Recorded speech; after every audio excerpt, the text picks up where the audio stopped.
So welcome to Milestone Cranberry Bog. This bog was uh, up until 1964 was the largest contiguous cranberry bog in the world. 234 acres, single bog to grow cranberries. Now, I'll talk a little bit about the history. Let me show you how cranberries grow. They grow on a vine like this, and the vine sends up these uprights like so. Each upright will produce normally 3 to 5 berries on it, and this is where all the berries are produced, on these uprights. It takes 18 months for the cranberry to form. What happens is, on these uprights, the buds come out 18 months before the berry does. So the buds come out, they go through the winter, the following year they flower, and that's what gives the cranberry its name. The early colonists back in the 1600s named the plant cranberry. Actually, they called it the craneberry because the sandhill cranes, which were much more present in the 1600s, would nest or would stop over in the wetland areas where the cranberries grew. And so they called them the craneberry, and over time it became cranberry. So the berry itself is pretty interesting. I'll show you. When we harvest the berry, we use the water method.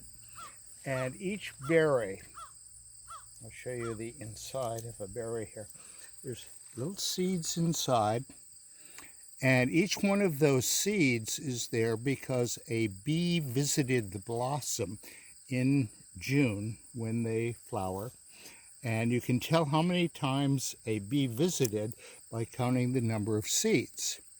So you'll see there's also a little empty air chamber in there, in the seed pod, and that causes the cranberries to float. So when we go to harvest the cranberries using the water method, what we do is we flood the bog. We put about a foot of water over the surface of the bog. Then we send a machine in. It's called a water reel. And what the water reel does, it has a big kind of like a paddle on the front of it, and it slowly rotates. It creates enough disturbance in the water to loosen the berries from the vine. The berries will float to the top because of that empty space inside. And then we let the wind blow the cranberries to wherever, whichever way the wind is blowing. And once they, the wind will consolidate the berries down at one end of the bog. And what happens then is that we drop these booms in the water. They're plastic booms. Used to be wooden ones, very heavy, but nowadays they're plastic. And then we use those to corral the berries, to concentrate the berries in the bog itself. And then we lower a pump into the bog where the berries are concentrated. And the pump, it's a vacuum pump, literally sucks the berries up into a machine. And it sorts out, they get a blast of water, they get a blast of air to get rid of any debris, any leaves, and so on, from the harvest itself. And so the berries then roll down a stainless steel ramp into the back of a truck. It's a stake bed truck, and then the berries have to be, within 24 hours, they have to be to the processor over in Hyannis. So that means that we have to have boat reservations for these trucks of cranberries. There's a lot of planning that goes into cranberry farming itself. So that's sort of the basics of the cranberry. You can see the vines grow along the ground. Again, they send up these uprights, and that's where the plants come from. Now, this is an organic bog, which means that we went through a 5-year process of getting the bog certified. That means they did independent water testing on the margins all the way around the bog itself, and they also checked the ditches and so on. Now, let me explain a little bit about the bog itself. We have, as I say, this originally back in until 1964, this was all one big bog, 234 acres of cranberry bog. The reason the cranberry bogs are here is because when Nantucket was formed by the glacier, there were 2 rows of hills, and you can see them. Actually, there were 3 rows, but 2 rows in this part of the island. You see the Sauls Hills over on the far horizon, all the way over to the lighthouse, over to Sankaty Lighthouse. And on the other side, on the south side, these are the Shakamo Hills. These 2 different rows of hills were formed by 2 different arms of the glacier. There was one called the South Channel Lobe. That's the one that created George's Bank, which is the fishing grounds off to the east, extending 100 and some miles off to the east. And the Cape Cod Bay Lobe, which formed the center of the island. So these 2, think of them as huge arms of the glacier, just pumping all the stuff that they had scraped up, all the soil, the rocks, any vegetation, as the glacier came down from Canada. Now, the ice sheet was moving along the ground. They estimate that the ice sheet over on the mainland was over 2 miles in thickness. It's over 10,000 feet of ice bearing down on the surface of the earth. Where the glacier started up in the Hudson Bay area of Canada, remember, this was just one ice sheet. This was the Laurentide ice sheet. One of a number of ice sheets that circle both the northern and the southern hemisphere. So as at the heart of the glacier in the Hudson Bay, they estimate the glacier was nearly 3 miles in thickness. As the glacier was moving, what caused the glacier to move, of course, was gravity, the incredible weight of the glacier. And the weight also contributed heat because there's pressure at the bottom, and it sort of melted that bottom layer, providing lubrication. So the glacier was literally scraping everything right down to the bedrock, through the Canadian Maritime provinces. All of New England was covered by this ice sheet, all the way down the Ohio River Valley, up through Wisconsin, back to the Hudson Bay area. So that was just one ice sheet. There were other ice sheets around both northern and southern hemisphere. So as the ice then came here to form Nantucket, it was pushing all that material ahead, all the dirt, all the vegetation, anything that had scraped up along its way. These giant boulders, the glacial erratics that we find around in any glaciated area, big rocks that were literally plucked out of the bedrock and brought here by the glacier. So the reason that the cranberry bog is here is because these 2 arms of the glacier, the Cape Cod Bay Lobe in the middle, the South Channel Lobe creating the land to the east of Nantucket, they came together over at Sankaty Lighthouse, where there's a pond called Saskatchewan Pond over there. And as these 2 lobes of the glacier came together, this whole area in the center was filled with water. There was an ice jam that occurred where those 2 lobes came together.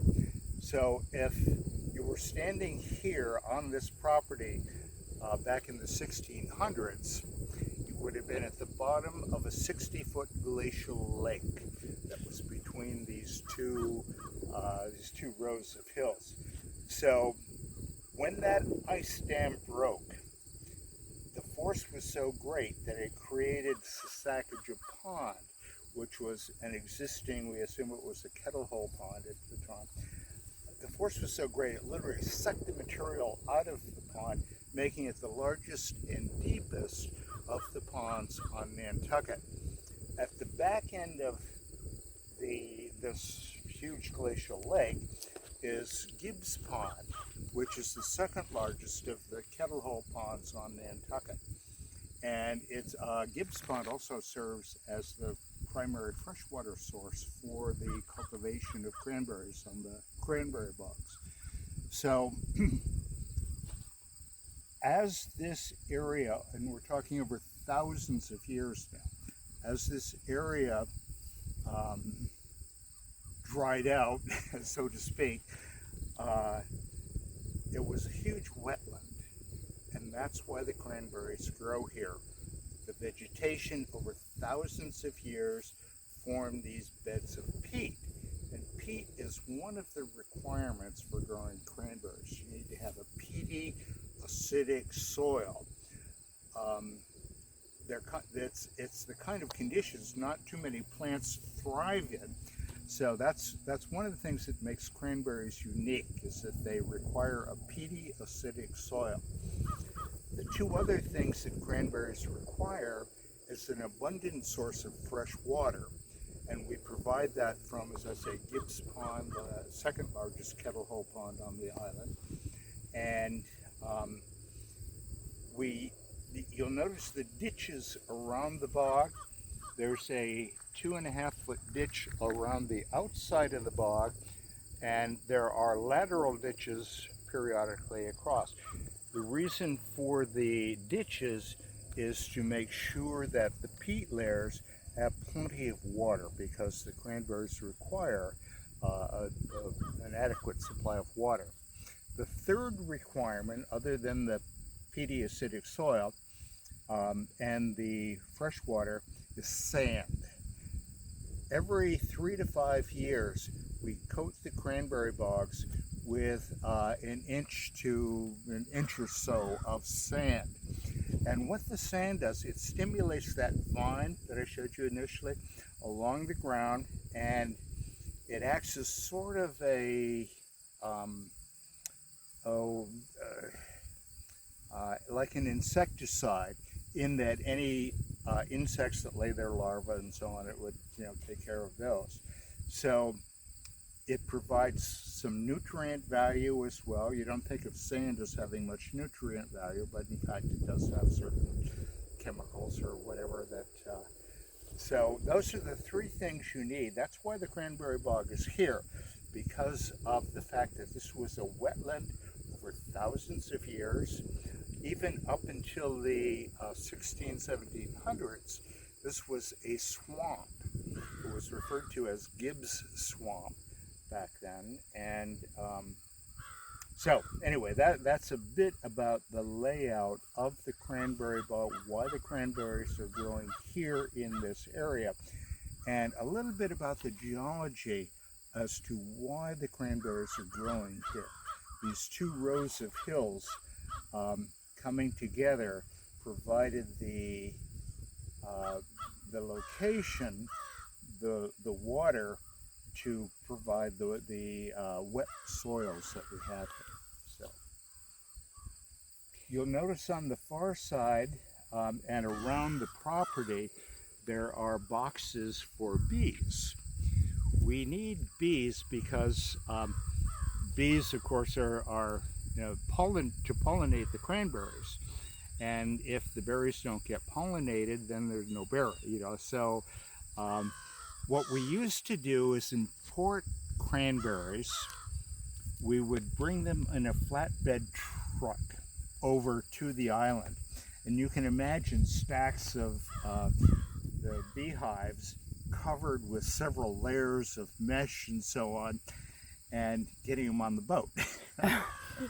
So you didn't want to be on the boat, the freight boat, or even the passenger boat with a load of the bees there, because some would obviously get out and that sort of thing. But anyway, we would bring the bees over, rent the bees. They would be here for about 2 months, and during the season in May and June, when the berries are blossoming, and that's when they need to be pollinated. So as I showed you in the cranberry, those little seeds that are in the cranberry, that will tell you how many times a bee visited that particular blossom. It's kind of interesting. Those little seeds actually add to the weight of the cranberries, and of course with cranberries you get paid by the weight, not not whatever. So not that you would think those little teeny seeds, but I guess if you're harvesting, for example, a couple of years ago we harvested over 2 million pounds of cranberries off of Milestone Bog here. So it's a lot of little teeny seeds there, as well as the pulp and everything else that goes with it. But How did the cranberries arrive here? Is it the vines or is it a seed? How did they start growing?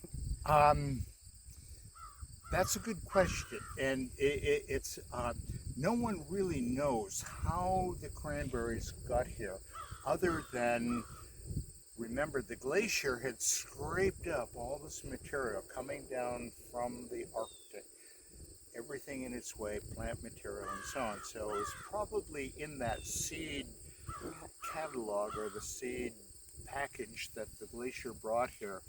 Um, so we refer to them as the gift of the glacier, or one of the gifts of the glacier is the cranberry that was brought here. Um, the other thing to remember as far as the geology of the area, at the time of glaciation, sea level was about 400 feet here on Nantucket, lower than it is today. And that's because all of the water in these ice sheets all around both the northern and southern hemisphere, all that water was evaporated out of the ocean. Now, I say the ocean because even though there are 7 oceans and seas and bays and all that sort of, it's all one body of water. Basically, they're all connected. And so sea level was about 400 feet lower than it is today, which means that the ocean was actually about 70 to 100 miles south of Nantucket, where the continental shelf is. That's where the water depths go from a couple of 100 feet to over 6,000 feet, literally the edge of the North American continent. We call it the canyons. That's where the fishermen go out when they're looking for big fish or whatever. And so anyway, so as sea level gradually rose, Nantucket didn't become an island until roughly 6,000 to 7,000 years ago. As sea level gradually rose, what happened, it cut off all the hilltops. We call those hilltops today islands. Nantucket, Tuckernuck, Fisher's Island, all the way over to Long Island. That row of islands marks the furthest southern advance of the Laurentide ice sheet that formed Nantucket. And as I say, that ice sheet also extended down the Ohio River Valley up through Wisconsin, back up behind Canada and so on. So as the water was rising then, cut off the hilltops, and that's what we call Nantucket. Well, Nantucket and all the other islands that are here. So.